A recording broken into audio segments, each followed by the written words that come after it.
I come from Saikas. I'm a member of the Carrier Nation, member of the Frog Clan, stewards of the water. And my community is one of the communities that are along the proposed pipeline route that Enbridge is trying to push on our people. We stand in alliance with our brothers and sisters who are at ground zero at the tar sands. They're my family as well. Those are my family's hunting territories, fishing territories, where we used to go and pick our medicines. And then my mother's territory is in BC, where the pipeline plans to cross. And then we stand in support of our brothers and sisters on the coast who are facing the proposed port that's going to transport the oil overseas. It is everyone's fundamental human right to have unhindered access to clean water, air, and land. And we need to be able to live on a healthy planet. Everyone deserves access to basic needs for survival. This is environmental justice. And this is why we are all here together, standing together as one. It doesn't matter where we're from. We all live on this earth together, and it is all our responsibility to take care of it. Sinakalia. Dinizeyu, Takazeyu, Skyzeyu, Sigabanak, Gibawilsu, Simgaget. Human beings, I implore you, I beg of you, I demand justice for our biodiversity that we're all a part of. We're all a part of something bigger than us. We are human beings. Yes, we walk on 2 feet and we have machines, but we're responsible for our actions.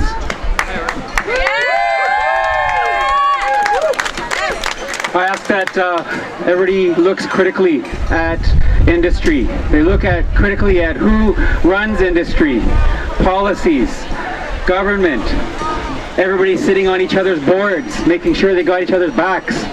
These corporations, these corporate rapists, looking at ecocide, we're looking at genocide and biocide. We can't stand for that any longer. Let's make G8 and G20 accountable for what they're doing. As Mariam said, I'm the editor of ProtestBarrack.net, and what we are is a network, an international network of community groups and NGOs that are organized against one company, Peter Monk's Barrick Gold, which is the world's largest gold mining company. And for the last 4 years, I've been organizing tours with directly impacted communities of Barrick Gold's operations to come to Toronto during what we call shareholder season. As Kimmy said earlier, 75% of the world's mining and exploration companies are based in Toronto, and so these companies meet here and gather with their boards of directors, and so we go into the meetings to say what the reality is on the ground. And every year I come with people from Papua New Guinea, indigenous people from Chile, from United States, from Australia. We are joined by other community groups that are fighting Goldcorp, that are fighting Pacific Rim, that are fighting New Gold from Mexico. All of these communities come here every year because they have strong organized resistance. They have entire movements that are against these companies. And yet, their stories barely ever break the media in this country that has so much to do with their lives. And when we're here to protest the G20, we're also here to protest a top-down economic governance structure. 8 is no different than 20 in that context. These rules that determine economic structure and development projects should be determined by the communities that are impacted by those projects. And with environmental justice, and when we talk about mining, and extractive industries especially, these are extremely destructive development projects. And many communities, if you were to go to, I go every year to the UN Permanent Forum on Indigenous issues, and if I was to say there was a movement, it is for the right to say no. It is for free and prior informed consent. That's what people are fighting for.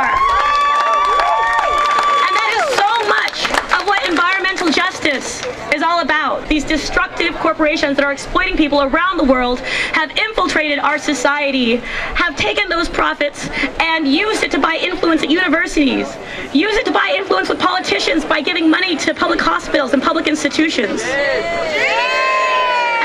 To say shame because we don't want our economy based on the exploitation and the permanent environmental devastation of the rural, poor, and indigenous communities around the world. Ya que en Guatemala hay muchas empresas mineras que están dañando nuestro ambiente, pero también están violando derechos de pueblos indígenas, derechos de los pueblos en general. So in Guatemala there are many Canadian mining companies that are not only affecting the environment and damaging the environment, they are violating human rights and indigenous rights.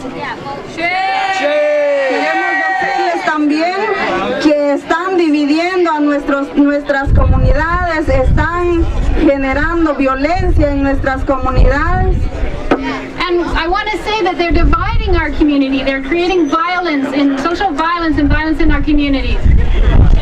También están contaminando nuestras aguas, que ya es escasa en nuestras comunidades. And they're contaminating our waters, which are also scarce, very scarce in our communities. Entonces hacemos un llamado también para que todos nos unamos en esta lucha para evitar la destrucción de nuestro planeta. So I'm calling everybody to be united in this struggle to save our planet. Para evitar el calentamiento global y el cambio climático. Los guatemaltecos exigimos justicia climática, ya que hay muchas comunidades que están sufriendo ya los impactos del cambio climático. And I also call on everybody to be united in the struggle against climate change. In Guatemala, we're feeling the effects of climate change. We call for climate justice in Guatemala and Canada.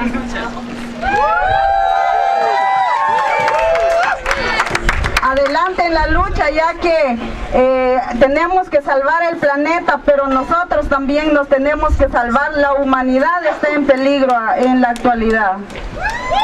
So let the struggle continue, and we need to save the planet, but we also need to save humanity on this planet. Adelante para que escuchen nuestras voces, que son voces de miles de hermanos y hermanas en el mundo. And let the struggle continue so they hear our voices, which are the voices of thousands and hundreds of thousands of people throughout the world. Adelante, compañeros, en la lucha que tenemos de aquí en adelante. Gracias. Let me tell you why I'm scared. 50% of agriculture in Africa is going to be lost. Our continent is either buried in dust or water, yes, because of flooding and droughts. Many people are dying because of increased tropical diseases. Many people have died because they haven't found food, and when they grow their crops, they die because of a changing climate. Climate change has its victims. I represent some of them. And that is why I am so afraid, because climate change isn't being handled the way it should be. To handle climate change, you have to cut emissions. The science is clear. To help people and communities in the South, in Africa, in Guatemala, in other parts of the world, money has to be sent to them to survive. Here is the other reason why I am so afraid this morning. Climate change has been caused by rich, industrialized countries like Canada. Yet they are not willing to help out. They are not willing to change their lifestyles. They are not willing to do anything to save the people from back in my country. I'm afraid because we are facing extinction. But there is little hope. People like yourselves who believe in justice, who believe in truth, will rise up and will speak. My message to the G8, the G20, rich industrialized countries like Canada, you have to do something and do it urgently. It is not a joke anymore. It's about lives of people. It's about livelihoods. You can do it. Tell me why you are not doing it. Help me understand why you are not doing. I'm going to go back home now. I'm going to continue being afraid until you do something. But the power in me and the power in people like yourselves cannot die. It cannot die. Life depends on it. People depend on it. So let's work it. Let's make it work out. Thank you so much.